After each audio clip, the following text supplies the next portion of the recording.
Welcome to the inline assembly mini lecture. In this mini lecture, I'm going to give you examples about how to include assembly statements intermixed with your C-level statements. So let's start out by answering the question, what is assembly language? Assembly language is the interface between hardware, the processor, and software, your code. You can think of it as a common language that both software and hardware speak. Technically, this is called the instruction set architecture, ISA for short. From software's perspective, it breaks down complex, high-level computations, think of like looping through an array, into many simple, low-level operations. From hardware's perspective, it tells the hardware what needs to be done, while the hardware chooses how to do it, ideally to increase performance, and this is called the microarchitecture. So now that we know what assembly language is, why would you actually use assembly language? Well, the first case is optimization. Sometimes you can outperform code that the compiler generates. And in general, there are many special use cases where you might want to override the code that the compiler will generate. Another case that you'd use assembly language is to leverage special knowledge about the hardware. For example, processors present many different types of special instructions that the compilers won't use unless you explicitly do it using assembly language instructions. And lastly, if you want to get the ultimate low-level control over how exactly your software uses the processor, you have to use assembly language for this. All that being said, you must have a good reason to code in assembly, because generally the compiler is going to produce more correct code quicker, and it's going to outperform your handwritten assembly. So who uses assembly language? Security practitioners, reverse engineers spend most of their time in assembly language. Game developers, ones that have to interface with new graphics cards or desktop processors, have to use assembly language. Embedded system programmers and firmware writers often code in assembly language. Operating system and virtual machine writers have to use special hardware features and manage the hardware at a very low level, so they write in assembly. Compiler backend writers use assembly language because they have to take the code that's in the compiler's intermediate representation down to an assembly language program for a specific machine. And lastly, of course, if you're going to work with tools and create tools that modify, analyze assembly language programs, well, then you have to do a lot of work in assembly language. So now that we know what assembly language is and who uses it and for what, the first question you're going to face when you try to do your own inline assembly or assembly in general is, where do you find assembly instructions? Well, before we start the search, we got to know kind of what keywords to use. The first note is that assembly language is processor and sometimes version of that processor dependent. For example, x86 is different than x86-64. ARM even has their own 64-bit instruction set and 32-bit instruction set. Even more, they have a special instruction set called a thumb instruction set, which has 32-bit data but only 16-bit instructions. Beyond just the processor and the version of the processor, many processors have special instruction set extensions, basically added instructions that they support. For example, a floating point unit or vector instructions, and more recently, instruction extensions that focus on security with encryption, AES, hashing, SHA, and trusted execution environments, SGX. Before you get started with assembly, be careful, because the instruction behavior can be vendor dependent. For example, both Intel and AMD implement x86 and x86-64. But if you code your instruction a certain way, it may actually have different results on Intel machines versus AMD machines. Now, these are very rare circumstances, but should you find yourself in long debugging sessions, you need to be aware that it could be the processor's interpretation of the instruction that's at fault, not your software. Now that you know what to look for when searching out assembly instructions, let's actually do it.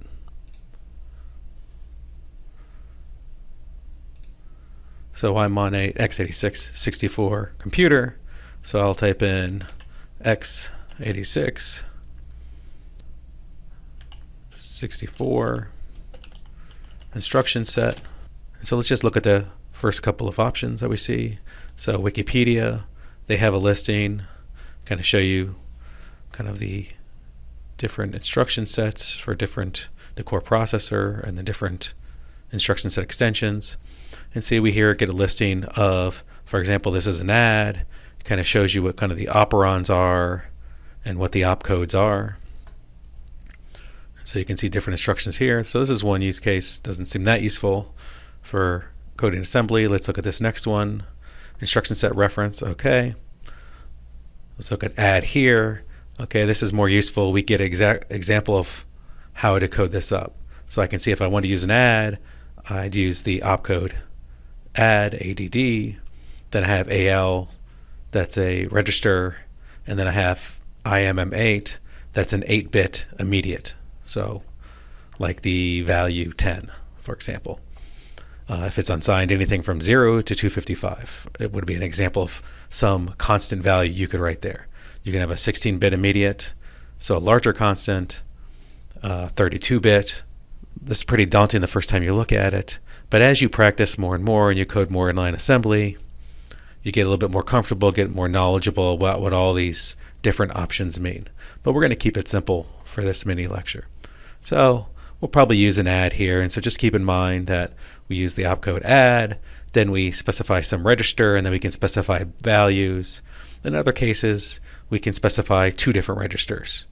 And you can see what it does if I specify, for example, a constant and immediate. It takes that immediate and adds it to the pre-existing value in the register. If I do register 2 registers, then it takes one of the registers and adds it to the second register. As you can see here, it takes this register R/M8 and adds it to R8. Okay, so with that in mind, let's work on our first example. I'm going to start this coding example, how I start all my programs. So I'm going to use my editor, and I'll call this inline.z because I'm creative. And I always start out with the venerable hello world program. So I'm going to print out, so I need to include standard io.h. Then we need to have main. I'm not going to worry about arguments right now. And then I'm just going to printf, and then we're going to put simple hello world statement. Don't forget that new line at the end. Okay. And so here we have our hello world program. I'm going to make it now, compile it. So I'm going to use Clang because that's the compiler of the future and takes GCC arguments. So pedantic, want all warnings. We're not going to do any optimization right now. And I wanted to call the output inline.bin, and we are going to compile inline.c, and let's make sure that works. Okay, inline.bin. Okay, hello world. Okay, so now let's add a little complexity.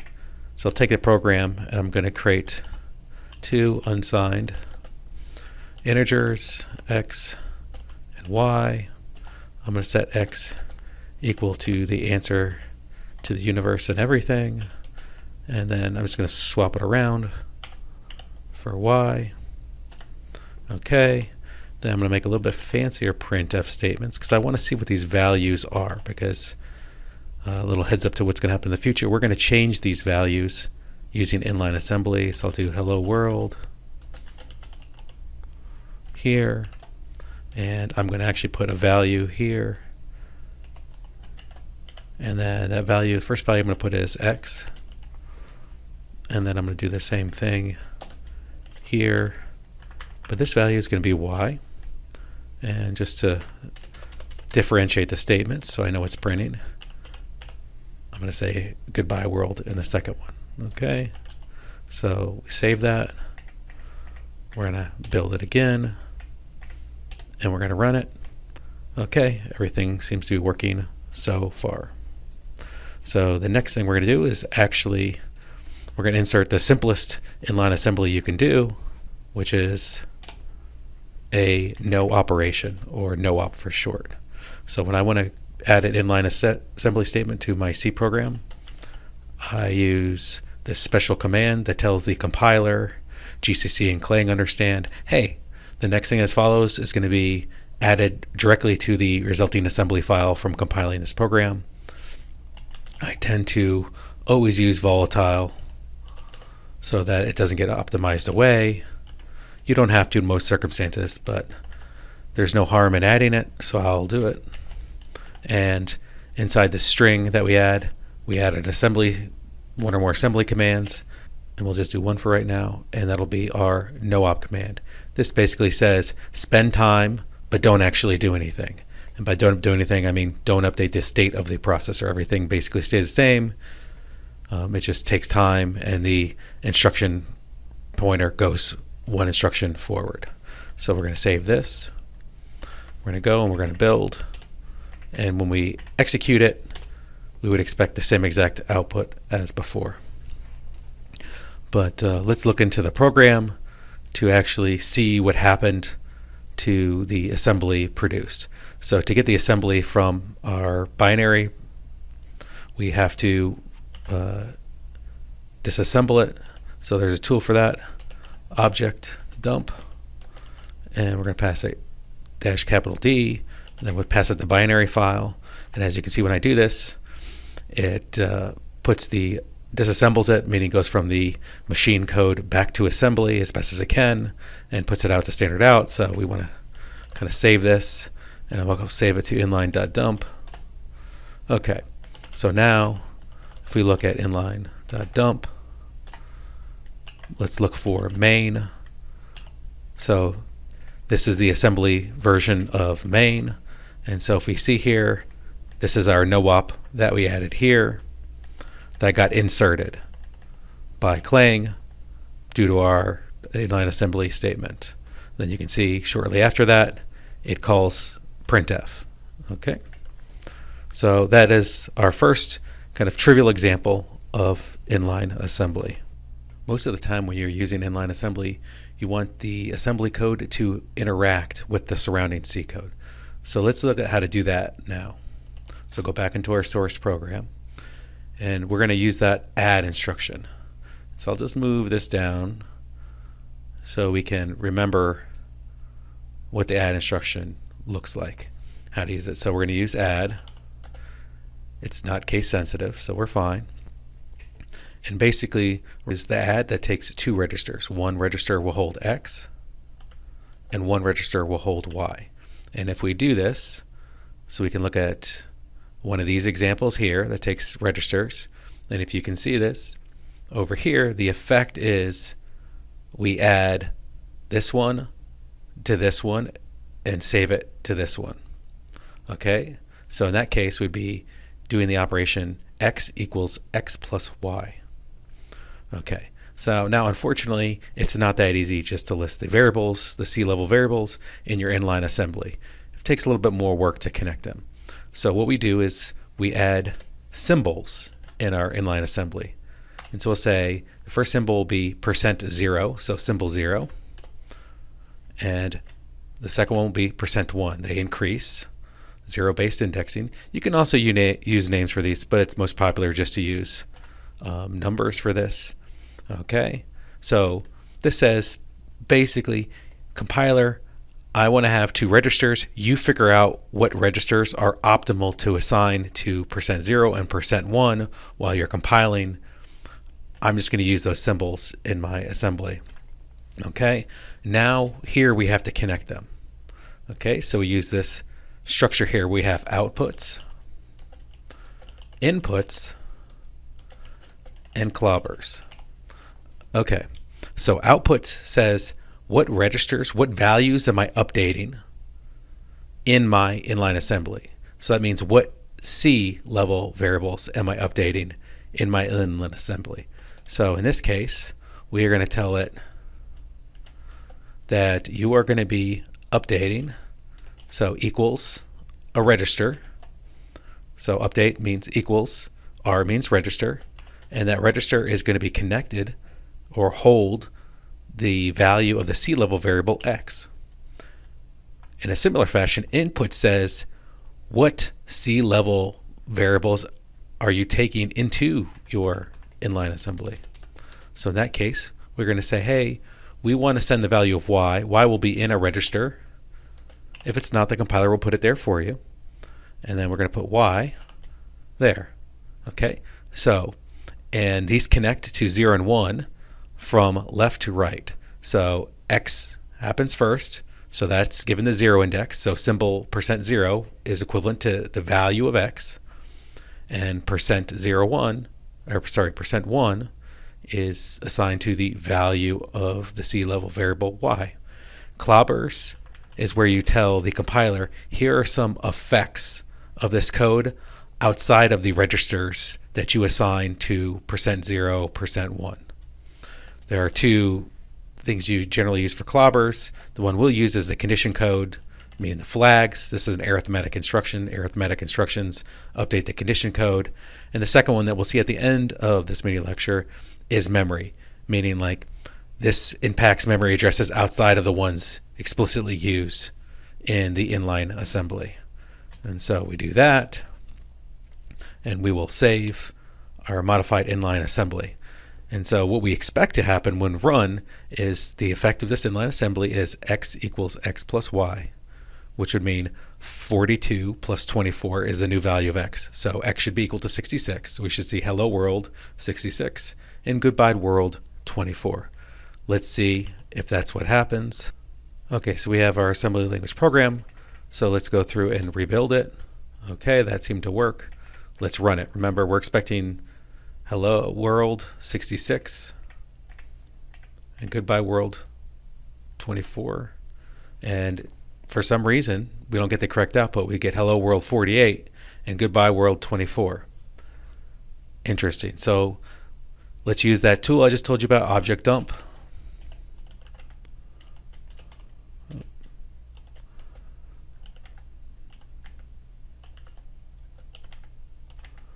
Okay.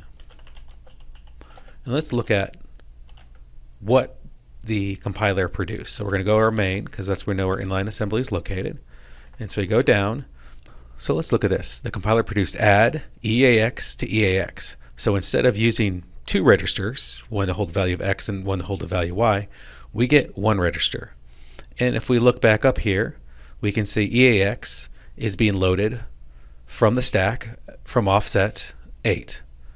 And if we look up here, offset 8 is first initialized to the hex value 18. So that's 16 plus 8. So that's 24. So in fact, instead of giving x equals x plus y, we're getting x equals 2 times y. That's incorrect. But how could this happen when we used a fairly simple inline assembly instruction using an online reference? Well, the cause of this was using the wrong syntax. So there are two ways to represent instructions. There's the Intel way and the AT&T way. So let's go back into our program. So when we wrote this assembly program, we said, oh, the output should go into the first register written, or the first operand that appears in the assembly instruction. That is known as Intel assembly language. And in fact, the problem you will run into when you code assembly is much of the documentation for x86-64 assembly is written in Intel assembly. Unfortunately, tools like GCC and Clang operate on what's called AT&T formatted assembly. AT&T format is the opposite of Intel, where the lastmost operand is actually the destination, the target of the instruction. So in this case, this needs to be 0, x, and this one needs to be y. So now this says actually the operation is %0 equals %0 plus %1, or x equals x plus y. So again, you always have to be careful, especially with x80. This is most common with x86 assembly, that you write the tools expect, unless you give them a flag to tell them otherwise, AT&T formatted assembly, where the destination is the rightmost operand. But most of the documentation online shows Intel formatted assembly, where the destination is the leftmost operon. And it is incredibly hard to debug these things. Even in a simple case, it's hard to debug. Okay, so let's do this. We save it. So now let's build it, and everything should work perfectly, right? Well, you should know that I said it that way because it does not, in fact, work perfectly. So let's obj dump it again and see what the compiler produced. So here, we'll go to main. Okay, so I'll go down to main, and now even though we did that, it did not change the assembly output. We're still getting EAX and EAX. And if we go back, walk this back, we see EAX is being loaded from offset 8, and offset 8 is stored the value 0x18 or 24. So we're getting the same thing, x is equal to 2y. So we have the assembly formatted in the right order, the right syntax, AT&T syntax, but what could be going on? Well, there's a problem with our code. It deals with the outputs. This assembly instruction both reads from and writes to %0, aka x. By using equals here, we just say, oh, you only output to x. There's another symbol that we can use, plus. When we say plus, it says this is both a read and a write. So now this says %0 can actually be read from and written to. So now when we save this and we compile and we run, we get the expected, finally, 66 for x and 24 for y. And for funsies, let's look at the generated assembly for this. Go down to main. Okay, now you can see this is the add instruction, and the add is taking ECX, adding it to EAX, and storing the result in EAX. And you can even see here it's updating EAX, and then you can even see later on that it will pass EAX to printf. And so you can see here EAX is in fact offset 4, which is 2a, so that is actually the value of x. And again, offset 8 is the value of y, and so this implements the exact functionality that we were looking for. So that tells us how we can actually insert one assembly language instruction and get it to interoperate with our C code. But most of the time you're going to want to do more than one inline assembly instruction. So how do you do multiple instructions? Well, the naive solution looks a little something like this, where we have multiple of these statements.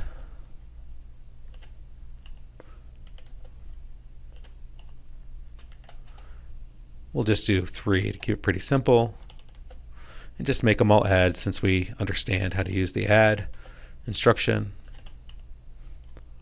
Okay.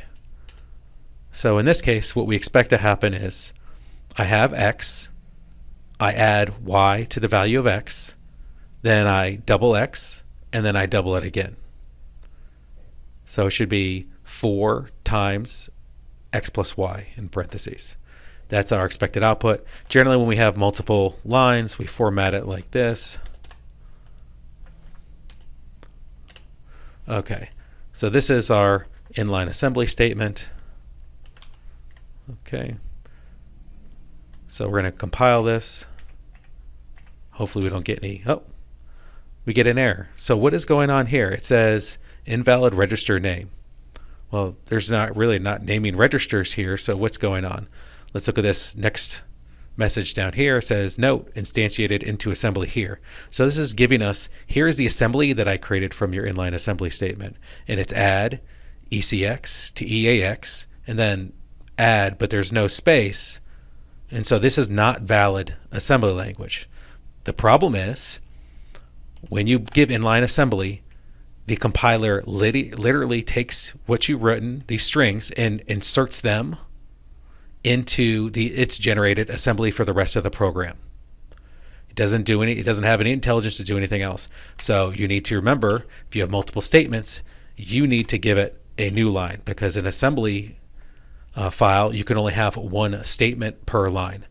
And so they only add one for the whole block. So if you have multiple statements per block, you need to separate each individual statement with a new line. So we can do this. And now let's try to compile again. Hey, and it works this time. Now let's see if we get the expected result. Okay, so we get 264, which in fact is 24 plus 42 times 4, or 66, which is our previous response. You can see up here, times 2 again. Okay, so now we can see how to read values and write values from your C code in inline assembly, and how to have multiple inline assembly statements in one block. Okay, so that covers most of the use cases. And again, you can do more creative things as you get more practice with inline assembly. This mini lecture is just supposed to show you how to interoperate inline assembly in C language. It's not meant to be a primer about assembly. For that, I provide references at the end of the lecture. I do want to cover one last special use case for inline assembly. So this example actually shows you, honestly, the simplest inline assembly statement, because it's no statement at all, but you use it for very complex reasons. It's called a compiler barrier. So again, use a creative name for this, barrier.c. Okay, so we're just going to create an abstract program. We're not actually compile and run this, or definitely not obj dump it. Just want to show you some context for how you would use a compiler barrier. So I do a lot of work in energy harvesting systems. In energy harvesting systems, you break long-running computation across many power cycles. So often you're restarting from some checkpoint as opposed to starting from the beginning of the program. So when we actually start main, we say look up the last checkpoint, and we will start from there. So we'll just have some function called restart system, which loads the last checkpoint.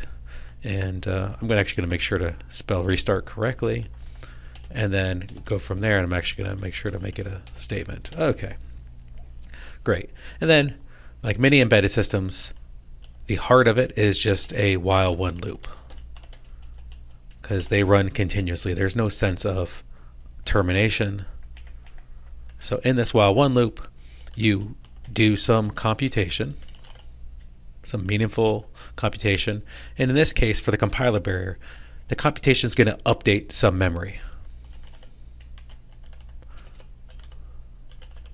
Okay, so we update some memory. And then at a certain point, I want to lock in the results of this computation, because I don't know when I'm going to lose power. So I need to make forward progress. I need to do some small amount of work and then save the results of that work. So that is called a checkpoint. And I'm going to checkpoint my system state so that I can start up again. And so we have that. And so what can happen is the compiler can take code from this checkpoint system state part of your program, and from the do computation update memory part of your program, and it can reorder them across each other. So to prevent that from happening, you can use what's called a compiler barrier. So I'm going to put an inline assembly statement here, and in this case it is blank except for the clobbers. And the clobbers, we're saying, even though doesn't look like I'm updating memory, I'm telling the compiler, oh, you don't know what's going to happen to the memory, so you can't trust anything before this to not be changed by this statement. And so what this does is prevents the compiler from making assumptions about the state of memory, so it can't optimize whatever do computation update memory does and intermix it with checkpoint system state. So this means when I go to checkpoint the system, all the changes to memory have been essentially completed. they have affected the system state. And so when I checkpoint is a faithful representation of my system. Otherwise, I risk restarting the system in an inconsistent state because I only checkpointed partial update of system state. And so this is called a compiler barrier. It's just an inline assembly statement that clobbers memory that prevents the compiler from carrying out some memory-focused optimizations. So as stated in the opening parts of this mini lecture, real-world programmers oftentimes use inline assembly. So I thought it'd be helpful for you to see an example of inline assembly in the real world. So for this example, I got it from the GNU Multiple Precision Arithmetic Library. Specifically, if you download the library, the latest version, you can go into gmp/mpn/generic/div_qr_2.c, and you will see this file.